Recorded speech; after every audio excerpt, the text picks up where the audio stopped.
اعوذ باللہ من الشیطان الرجیم بسم اللہ الرحمن الرحیم یا ایہا الذین آمنوا اطیعوا اللہ واطیعوا الرسول واولی الامر منکم صدق اللہ العظیم۔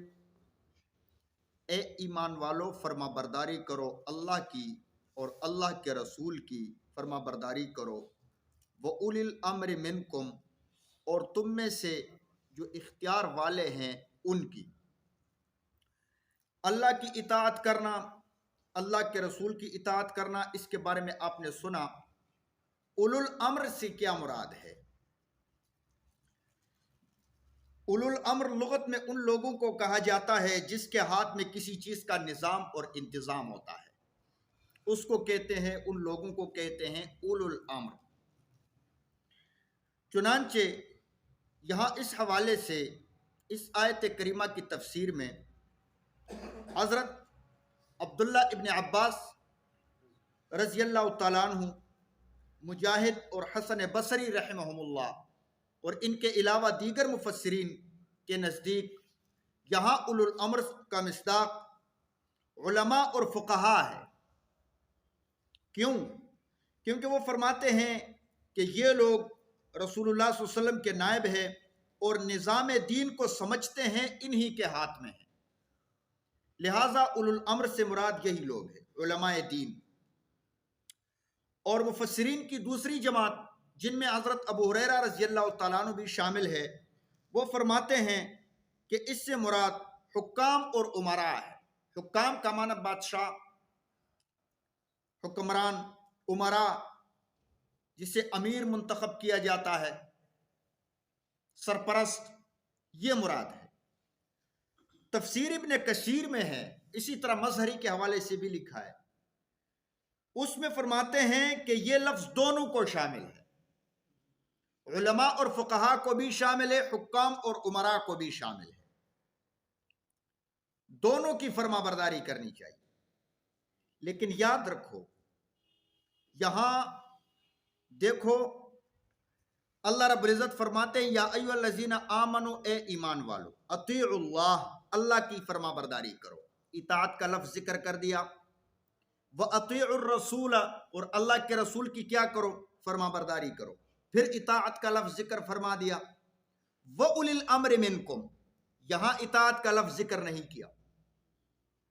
یہاں یوں نہیں فرمایا اللہ تعالیٰ نے کہ وَأَطِيعُوا أُولِي الْأَمْرِ مِنْكُمْ، یوں نہیں فرمایا، صرف وَأُولِي الْأَمْرِ مِنْكُمْ، اور تم میں سے جو صاحب اختیار ہے ان کی فرما برداری کرو۔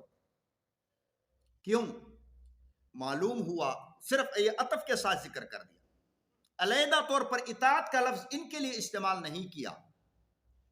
تو مفسرین فرماتے ہیں کہ اولو الامر کی فرما برداری اللہ اور اس کے رسول کے احکامات کے تابع ہیں،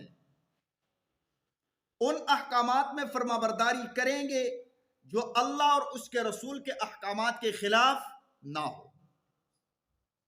حدیث پاک میں آتا ہے، جناب رسول اللہ صلی اللہ تعالی وسلم فرماتے، مشکات شریف کی روایت ہے، لا طاعت المخلوق فی معصیت الخالق، وہ امور جن میں اللہ رب العزت کی نافرمانی ہوتی ہو، ان امور میں مخلوق کی فرما برداری نہیں کی جائے گی، مخلوق کے حکم کو نہیں مانا جائے گا، چاہے وہ امراء ہو، حکام ہو، والدین ہو، امیر ہو، نہیں مانی جائے گی۔ تو ان کی فرما برداری اطاعت رسول، اللہ کی اطاعت اور اللہ کے رسول کی اطاعت کے تابع ہے۔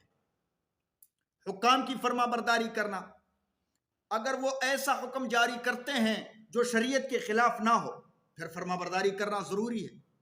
حکومت وقت آرڈر دیتے ہیں، حکم جاری کرتے ہیں کہ 18 سال سے کم عمر کے بچوں کو ڈرائیور کرنے کی اجازت نہیں ہے، تو ماننا پڑے گا۔ ٹھیک ہے، یہ کوئی قرآن و سنت کے خلاف ہے یہ حکم؟ نہیں۔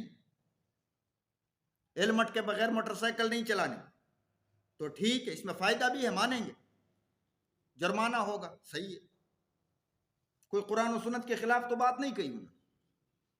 اور اگر حکومت وقت حکم جاری کر دے کہ 5 کی بجائے 3 نمازیں پڑھنی، مانیں گے؟ نہیں مانیں گے. کیوں؟ اللہ کے حکم کے خلاف. اگر حکومت وقت حکم جاری کر دے امراء کہ عورتیں بے پردہ رہے، سروں پہ دوپٹہ برقع وغیرہ نہ ہو، مانیں گے؟ نہیں مانیں گے. اللہ کے رسول، اللہ کے اطاعت کے خلاف. اسی طرح بہت سارے احکامات ہیں. اللہ کے رسول کی اطاعت. حکومت وقت حکم جاری کر دے داڑیاں نہیں رکھنی، نہیں مانیں. وہاں سے ہجرت کرنے کی کوشش کریں گے، اس ملک سے نکلیں گے جہاں اس طرح کے قانون. تو یہ اسی طرح والدین ہے، ان کے فرما برداری کرنا بھی ضروری ہے اولاد کو، لیکن ان امور میں جو شریعت کے خلاف نہ. ایک لڑکے کو میں نے دیکھا جس کی بہت پیاری داڑھی تھی. ایک دن اس نے داڑھی منڈوائی تھی. پھر میں نے ان سے پوچھا کہ یہ کیوں منڈوائی؟ کہتے میں ابو جی مجھے نہیں چھوڑتے ہو، ورنہ گھر سے نکل جاؤ، داڑھی کیوں رکھی ہوئی ہے؟ مجھے نعوذ باللہ مولوی اچھے نہیں لگتے، تو نے داڑھی رکھی ہوئی ہے، منڈوا دے. پھر میں نے منڈوا دی.